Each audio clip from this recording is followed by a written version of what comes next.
어제 저희 교회는 교회 대청소를 했습니다. 많은 분들이 함께 해주셔서요. 교회 이곳저곳을 깨끗이 청소했어요. 이제 부활절도 다가오고 또 겨우내 우리 교회에 많은 있었던 먼지나 때들을 이렇게 깨끗이 벗겨내는 그런 시간들이었죠. 그런데 저도 이제 작업복을 갈아입고 열심히 청소를 해야 되는 것이 의당마땅하겠으나 신방이 생겨가지고요. 저는 이제 청소에 함께하지 못하고 이제 신방을 갔습니다. 신방을 다 마치고 돌아오니까요, 이미 다 끝났어요. 깨끗하게 청소 다 하시고 돌아가셨더라고요. 그래서 곳곳을 이렇게 둘러보는데 제가 검사를 했단 말은 절대 아닙니다. 이렇게 보니까 참 교회가 깨끗해져 있더라고요. 화장실도 깨끗해. 그리고 주변 다 깨끗해가지고 제가 오히려 저는 청소를 안 했는데 그걸 누렸습니다. 그런데 여러분 그거 아세요? 우리가 하나님의 은혜 가운데에 서 있다는 건 바로 예수께서 우리의 죄를 다 청소하시고 우리 아무 공로 없이 그냥 누리는 겁니다. 그 누리는 은혜가 감격스럽고 감사해서 우리는 사순절의 그 순간들을 주님 앞에 나의 마음을 의탁하며 그 시간들을 보내고 있는 겁니다. 오늘 원하기는 그 놀라우신 하나님의 은혜, 그리고 조건 없이 주시는 그 하나님의 구원, 그것이 오늘 새로 깨닫게 되는 은혜의 자리가 되기를 주님의 이름으로 간절히 축원을 드립니다. 사랑하는 성도 여러분, 이제 어느덧 2026년에 사순절 네 번째 주일을 맞이했습니다. 사순절은 우리의 영혼의 겨울이 지나고 이제 부활의 봄을 준비하는 그런 절기죠. 하지만 우리가 마주한 현실은 그리 따뜻한 것만 같지는 않습니다.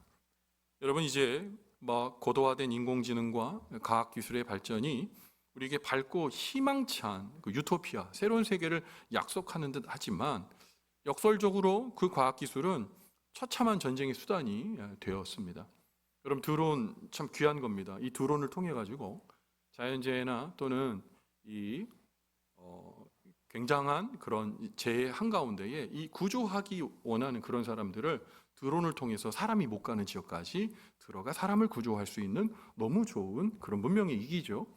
근데 지금 이 드론이 그런 구조의 용도로 쓰입니까? 아니면 전쟁의 수단이 되고 있습니까? 전쟁의 수단이 되고 있죠.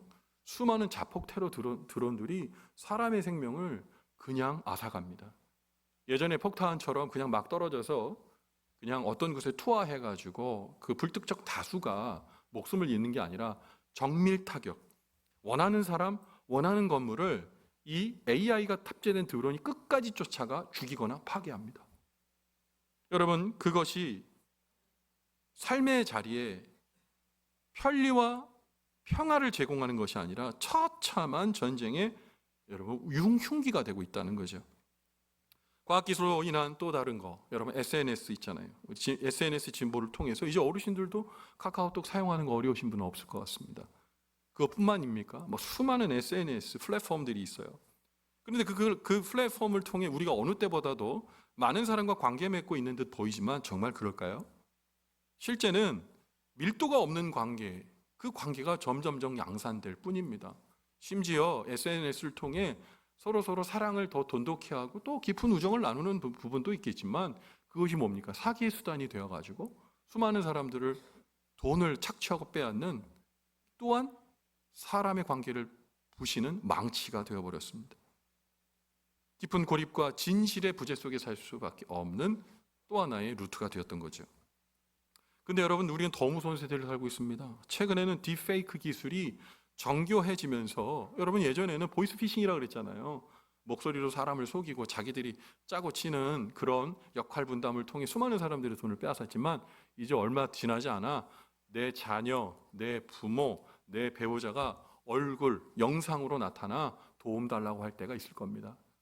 지금이야 웬만한 사람들은 그래도 과려낼 수 있다고 하지만 조금만 더 정교해지면 아무도 알아채지 못할 겁니다. 기술이 정교해지면서 무엇이 진짜 얼굴이고 무엇이 가짜 얼굴인가 분별하기 어려운 시대가 되었다는 말입니다. 과학기술은 탁월해지고 정교해지고 화려해지고 더 세련됐지만 정작 우리는 진정한 나를 잃어버리고 있습니다. 유튜브 채널의 알고리즘, 우리가 보고 싶은 것 보여줍니다. 기가 막히게 내가 오늘 보고 싶은 그 영상을 유튜브가 따박따박 나한테 제공해 주고 있어요. 여러분, 그런데 그것이 우리에게 유익이 됩니까? 여러분, 우리를 한 곳만 바라보게 하는 자기 취향의 동굴로 우리를 이끌고 있을 수 있다는 사실을 꼭 기억하셔야 돼요. 무엇이 참이고 무엇이 거짓인지 분별하기 어려운 이 혼란의 시대, 우리 살아가면서 놀랍게도 우리는 종종 빛이 더 좋아요 라고 말씀하실 수 있겠지만 요즘은 그런 것 같지 않아요. 빛보다 적당한 어둠을 선호합니다. 어둠이 좀 더 편안한 거예요. 내 허물과 부끄러움을 가려줄 수 있는 어둠, 나를 숨길 수 있고 숨어 들어갈 수 있는 적당한 익명성 뒤에 숨어 타인을 비난할 수 있는 적절한 어둠 말입니다. 오늘 본문은 바로 그 어둠 속에 웅크리고 있는 우리에게 우리 주님께서 던지는 가장 강력하고도 따뜻한 구원의 초대장입니다. 오늘 본문의 말씀의 첫 구절인 요한복음 3장 17절 말씀을 보면 그리스도인 된 우리의 신앙의 근간을 흔드는 우리의 신앙인의 오해를 바로잡아주고 있습니다. 여러분, 요한복음 3장 17절 말씀 함께 읽어봅니다. 시작. 하나님이 그 아들을 세상에 보내신 것은 세상을 심판하려 하심이 아니요 그로 말미암아 세상이 구원을 받게 하려 하심이라. 아멘. 우리는 때로 흔히 하나님을 무서운 심판주로 먼저 떠올릴 경우가 종종 있습니다. 잘못을 저지르면 무섭게 벌을 주고 기준에 미달하면 탈락시키는 엄격한 채점관처럼 생각하고는 합니다. 제가 전에 사역했던 교회 부교육자로 섬기는 그 교회에서 제가 새가족부를 담당했는데 어느 날 한 분이 등록을 했어요. 근데 이분이 평생 동안 예수를 믿지 않다가 40 초반에 교회에 이제 문턱을 넘은 겁니다. 그런데 이야기를 해보니 이분이 우리나라에서 최고 학부를 나왔고 홍콩에서도 넘어가가지고 박사학위까지 받은 진짜 인재 중에 인재세요. 그런데 교회를 오셨다는 그 사실 너무 반갑기도 했지만 궁금했어요. 어떻게 교회 오시기로 했습니까? 그랬더니 이분이 하는 말이 하나님이 무서워서요. 홍콩이라는 지역에서 혼자 열심히 공부할 때 갑자기 불현듯 이런 생각이 들었대요. 혹시 진짜 하나님이라는 존재가 있어서 나를 바라본다면 나는 정말 큰일 날 것 같은데. 그러더니 걱정이 되더래요. 내가 벌받기도 하고 우리 자녀가 벌받기도 하고 나의 배우자가 벌받을 것 같은 생각이 들더래요. 심판받을 것 같더래요. 한동안 그 생각을 밀어내려고 애썼는데 그게 잘 통제되고 조절되지 않아서 그러면 교회를 가야 되겠다 생각해서 이제사 왔다고 얘기하는 거예요. 무서운 하나님. 그런데 그분의 오셔서 예배드리는 모습을 제가 이렇게 관찰해 봤습니다. 어떤 모습이셨을 것 같아요? 죽지 못해 오시는 얼굴이에요. 억지로 오는 겁니다. 왜요? 두드려 맞지 않으려고. 심판받지 않으려고. 여러분, 주님이 어떤 기준을 들이대고 기준에 미달하는 사람들을 가차없이 탈락시키는 분이라면 엄청 무서운 분입니다. 하지만 오늘 본문의 사도 요한은 뭐라고 얘기하냐? 이 근원적 공포를 정면으로 반박하면서 오늘 주신 말씀을 통해 하나님의 본심이 심판에서 두드려 잡는 게 아니라 구원이다라고 분명하게 선포하고 계세요. 여러분, 본문의 말씀이 이렇습니다. 하나님이 그 아들을 세상에 보내신 것은 세상을 심판하려 하심이 아니요 라고 선언하고 있습니다. 하나님의 통치 방식이 정죄, 죄를 묻는 게 아니라 긍휼, 죄에서 우리를 불쌍히 여겨주시고 싶어 하시는 그 긍휼에 기반하고 있다는 것을 오늘 본문을 통해 말씀하고 있는 것이죠. 우리는 기억하셔야 돼요. 하나님의 본심은 심판이 아니다 보다 구원이다. 정죄다? 아니다. 긍휼입니다.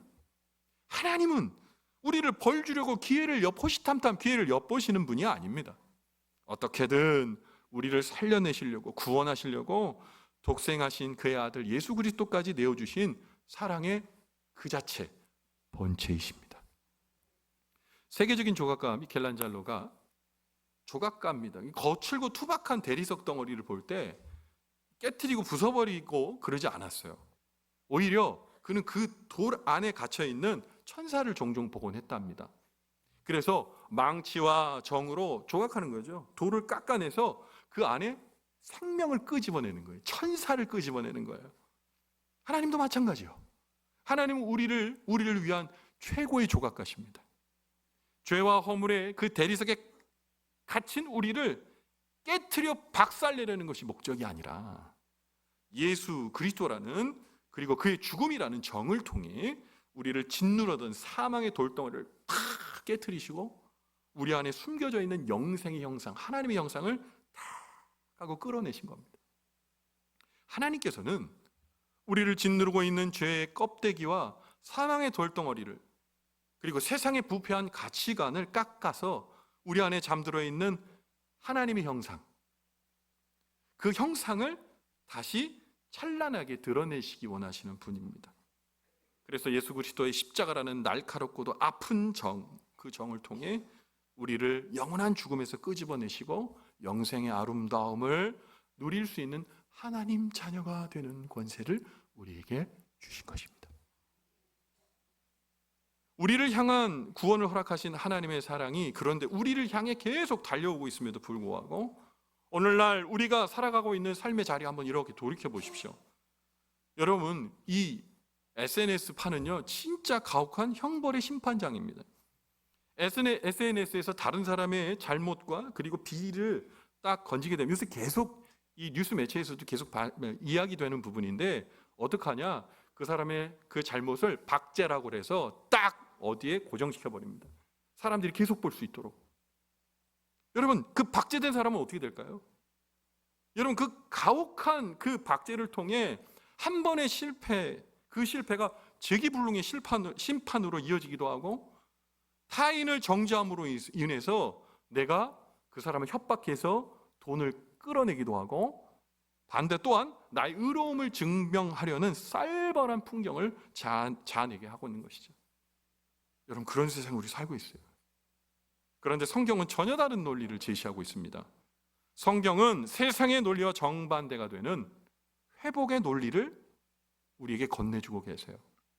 세상은, 잘 들으세요, 세상은 깨진 접시를 버리라고 말하지만 하나님은 그 깨진 조각들을 하나하나 모아 예수 그리스도의 피로 붙여 이전보다 더 귀한 것으로 고쳐 쓰는 줄 믿으시기 바랍니다. 하나님은 세상을 심판하고 끝장내려 오신 게 아니에요. 고장난 세상을 수리하고 길 잃은 자를 초대하고 단 한 사람이라도 더 빛의 영역으로 옮기시려는 구원의 강력한 열망을 가지고 계신 분이에요. 심판은 하나님의 목적이 아니라 구원을 거부한 죄의 결과입니다. 하나님의 본심은 언제나 구원에 있어요. 오늘날 우리가 겪는 고난과 아픔조차도 우리를 파멸시키려는 하나님의 준비된 심판이 아니라 우리 안에 숨겨진 영생의 형상을 끄집어내려고 하시는 하나님의 세밀한 손길이라는 걸 반드시 기억하셔야 됩니다. 우리는 정죄의 장벽을 넘어서 우리를 향해 이렇게 두 팔 벌리고 기다리시는 하나님의 빛나는 사랑 안에 용기를 내셔서 담대히 걸어 들어가셔야 돼요. 결국 하나님은 세상을 심판하려고 깨트리러 오신 것이 아니라 깨진 세상을 고치러 오셨습니다. 하나님의 독생하신 아들을 하나님께서 이 땅에 보내셨어요. 우리를 다 죄를 뒤집어내서 정죄하려고 하는 게 아니에요. 여전히 우리를 사랑하시기 위함입니다. 그렇다면 예수님을 통한 구원이 우리에게 이미 도착했는데도 불구하고 왜 세상은 여전히 계속 심판의 그림자 앞에 그렇게 덜덜 떨며 심판의 그림자 앞에 그 기운이 깔려 있는 걸까요? 오늘 본문의 말씀 요한복음 3장 18절부터 19절의 말씀을 통해 심판의 본질 설명하고 있습니다. 같이 읽어볼게요. 시작. 그를 믿는 자는 심판을 받지 아니하는 것이요 믿지 아니하는 자는 하나님의 독생자의 이름을 믿지 아니함으로 벌써 심판을 받은 것이니라. 그 정죄는 이것이니 곧 빛이 세상에 왔으되 사람들이 자기 행위가 악함으로 빛보다 어두움을 더 사랑한 것이니라. 아멘. 오늘 본문의 말씀에서 심판에 대해 정의합니다. 심판이 하늘에서 벼락을 내리는 외부적인 징벌이라기보다는 뭐예요? 빛보다 어두움을 더 사랑하는 상태, 그 자체라고 말씀하고 있는 거예요. 여러분, 빛이 왔음에도 불구하고 스스로 눈을 감고 어둠 속에 머물기를 고집하는 것, 그것이 뭐라고요? 심판의 시작이요 심판이라는 거예요. 영국의 이 기독교 문학가 C.S. 루이스 안에 많이 들어보셨을 거예요. 이 C.S. 루이스는 그의 책 천국과 지옥의 이혼이라는 책이 있습니다. 그 책에서 지옥을 뭐라고 묘사하냐, 이렇게 묘사해요. 잘 들어보세요. 지옥은 하나님이 누군가를 강제로 가두고 밀어넣는 감옥이 아니라 사람들이 하나님의 빛이 싫어서 스스로 문을 걸어 잠그고 들어간 스스로의 감옥이라고 말합니다. 하나님이 지옥을 만들어 놓고 문 열고 거기다가 너 죄 졌으니까 들어가서 밀어넣는 게 아니라 하나님의 구원의 빛이 이미 왔는데 그 빛의 상태에서 스르르 뒤로 문 들어가서 지옥의 문을 열고 스스로 자기가 걸어 들어가는 거라는 거예요. 심판은 하늘에서 떨어지는 벼락이 아닙니다. 빛이 있음에도 불구하고 스스로 눈을 감고 어둠 속에 머물기 원하는 것, 그것이 바로 심판이라는 겁니다. 오늘날 우리가 살아가는 삶의 현장 들여다보십시오. 편리하고 좋아졌잖아요. 탁월한 과학기술을 통해 모든 것들을 연결하는 초연결 사회 아닙니까? 그런데 정작 자기 내면에 비치는 진리의 빛 앞에서는 뒷걸음질, 자기를 돌아보지 않는 거예요. 나의 위선, 나의 탐욕, 나의 이기심이 드러날까 봐, 그리고 누군가에게 이 폭로될까 봐 우리는 교묘한 자기 방어에 어둠을 구축하고 그 안에 스스로 숨어 들어가는 겁니다. 프랑스의 철학자 파스칼이 이렇게 얘기했습니다. 인간은 자기 자신에 대해 진실해지는 것을 가장 두려워한다. 솔직해지는 게 가장 두려운 거예요. 왜냐하면 내 내면이 얼마나 나쁜 자기가 알고 있거든요. 빛이 비치면 실체가 드러나는 거예요. 여러분 여기 지금 불 끄면 여러분 안 보여요. 불을 켜놓으니까 여러분 또렷하게 보이고 제가 여러분을 또렷하게 볼 수 있고 여러분이 저를 또렷하게 볼 수 있는 거잖아요. 빛이 그래요.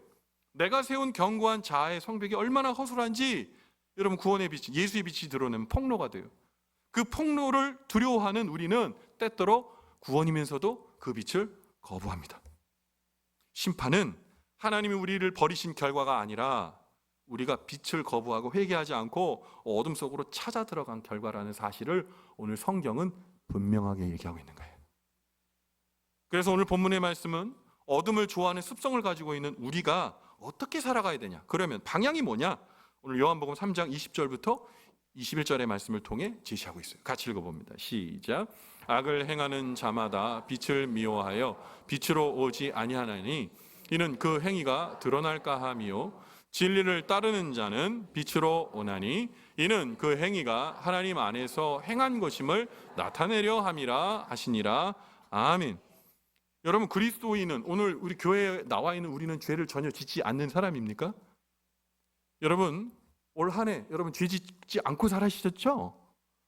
이번 한 주간 나는 아주 무흠하게 죄 짓지 않고 사셨죠?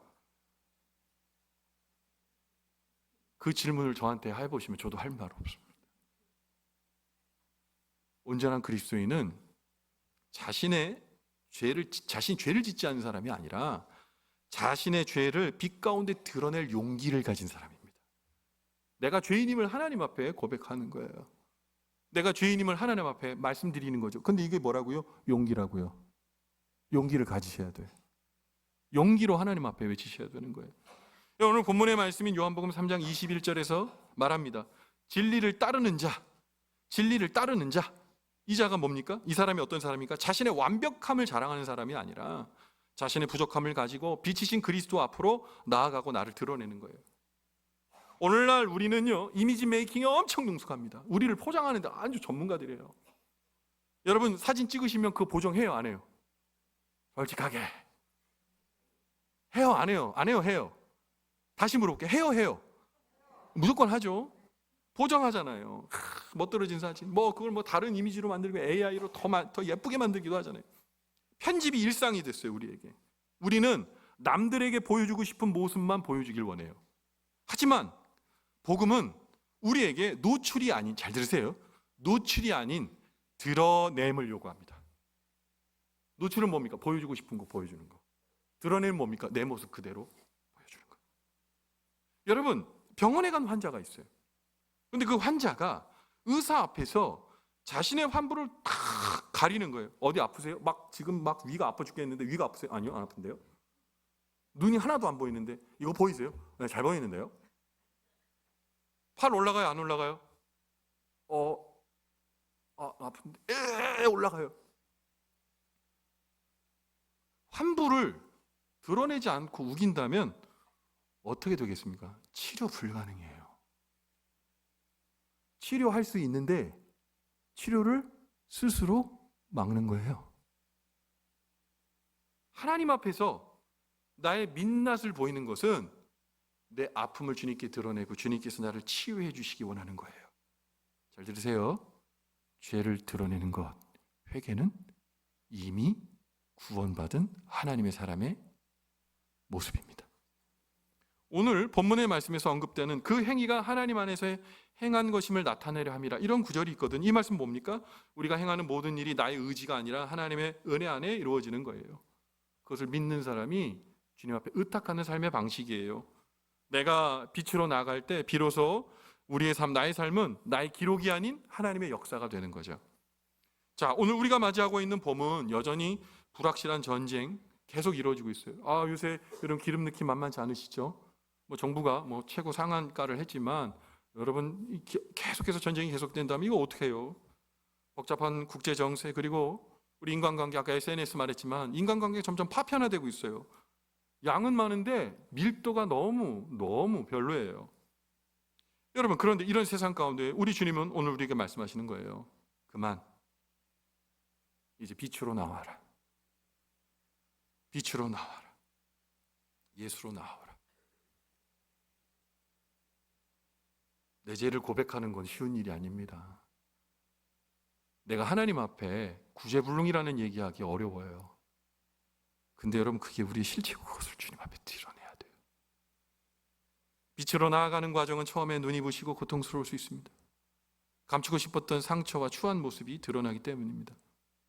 고집불통인 나, 의로워지려는 나, 항상 나를 포장하는 나, 그걸 주님 앞에 드러내면 주님의 빛이 우리에게 옵니다. 근데 그 빛은 파괴하는 빛이 아니라 치료하시고 구원하시는 빛입니다. 수술실의 밝은 조명이 환부의 고름을 짜내고 살리듯이 그리스도의 빛은 우리의 죄를 드러내서 우리를 완전하게 온전하게 하시는 구원의 빛입니다. 우리가 지나고 있는 사순절 네 번째 주간, 여러분, 우리가 숨어 있었던 그 어둠의 동굴에서 한 발자국만 더 나옵시다. 나의 실패를 인정하고 나의 이기심을 고백하고 어둠에서 빛으로 나오는 용기, 하나님의 자비라는 빛 아래 우리 자신을 노출시켜야 돼요. 우린 되게 똑똑하거든요. 우리 젊은 세대는 더 똑똑합니다. 가성비 없는 일은 절대 안 합니다. 여러분, 오늘 보면 우리 어르신들, 예수 믿는 믿음의 사람들 여기 많이 있지만 젊은 사람은 물론 청년부 예배가 있지만 상대적으로 적습니다. 가성비가 없어요. 예수 믿는 거 만약에 가성비라면 여러분, 우리 예수 믿으면 안 됩니다. 그 가성비를 삶의 자리에서 기준으로 저울로 재본다면 여러분 다 헛수고하고 있는 거예요. 우리는 가성비로 예수 믿지 않습니다. 그게 뭔데요? 우리는 가성비가 아니에요. 우리는 영생의 은혜를 받은 하나님의 자녀라는 믿음으로 사는 겁니다. 사랑하는 성도 여러분, 오늘 우리는 예수의 은혜로 한 곳을 바라보게 될 겁니다. 우리를 정죄하려 기다리시는 무서운 하나님이 아니라 십자가에 달리신 그 팔로 우리를 바라보시면서 이렇게 말씀하실 거예요. 수고하고 무거운 짐진 자들아, 다 내게로 오라. 내가 너희를 쉬게 하리라. 사랑의 아버지십니다. 사랑하는 성도 여러분, 원하기는 예수 그리스도를 의지함으로 인해 심판의 어둠을 뚫고 구원의 빛으로 나가는 사람, 오늘 사순절에 시간을 보내면서 하나님, 그 사람 내가 되기 원합니다. 여러분, 우리가 하나님을 논리로 따지고 이미지로 가두어 버리면 주님의 말씀은 우리에게 하품거리밖에 안 돼요. 그러나 그 구원의 빛을 청청하게 바라보는 사람은 인생의 구원을 맞이하게 되는 것이죠. 사순절 네 번째 주간, 심판은 외부에서 떨어지는 날벼락이 아니라 내가 어둠으로 들어가려고 하는 못된 마음이라는 것을 생각하시고 내 자신의 모습 그대로 내 죄를 주님 앞에 드러내고, 그리고 그 주님 앞에 의탁할 줄 아는 용기, 그 용기를 가진 사람, 오늘 이 말씀 듣는 저와 우리 모두가 돼요. 우리 주님의 놀라운 축복의 빛에 날마다 걸어가게 되는 빛나는 믿음의 사람의 삶을 사시게 되는 저와 여러분의 축복의 삶이 되시기를 주님의 이름으로 간절히 축원을 드립니다. 아멘. 기도하겠습니다. 사랑의 하나님, 긍휼의 하나님, 심판이 목적이 아니라 우리를 구원하시기 원하시는 하나님, 오늘 우리는 분주함 속에 살아갑니다. 그 분주함 속에서 우리가 어디에 서 있는지 우리가 때로 우리가 스스로 모를 때가 있습니다. 그런데 하나님, 우리가 오늘 우리의 모습을 돌아보게 해주시니 감사를 드립니다. 때때로 우리는 우리의 허물을 가리기 위해서 빛보다 어두움, 적절한 어두움을 더 좋아하고 사랑했음을 솔직하게 고백합니다. 심판이 아닌 구원을 위해 오신 주님의 본심을 믿으며 이제 숨지 않고 빛 대신 주님 앞으로 나아갑니다. 세상은 적절한 어둠을 너무 좋아해서 쾌락도 좋아하고 다른 사람보다 비교 우위에 있는 나를 기뻐하는 뻔뻔한 모습이 우리의 모습의 삶의 자리입니다. 이제 버리고 드러내고 주님의 빛 안에 있어 우리를 긍휼히 여기시고 진리 안에서 자유케 해주시는 우리 주님, 이 절기에, 사순절 절기에 만나게 도와주시옵소서. 우리를 빛으로 인도하시는 그 예수님, 우리의 용기를 칭찬해 주시는 그 예수님, 그 주님을 찬양하오며 우리 구주 예수 그리스도 귀하신 이름 받들어 간절히 기도 올리옵나이다. 아멘.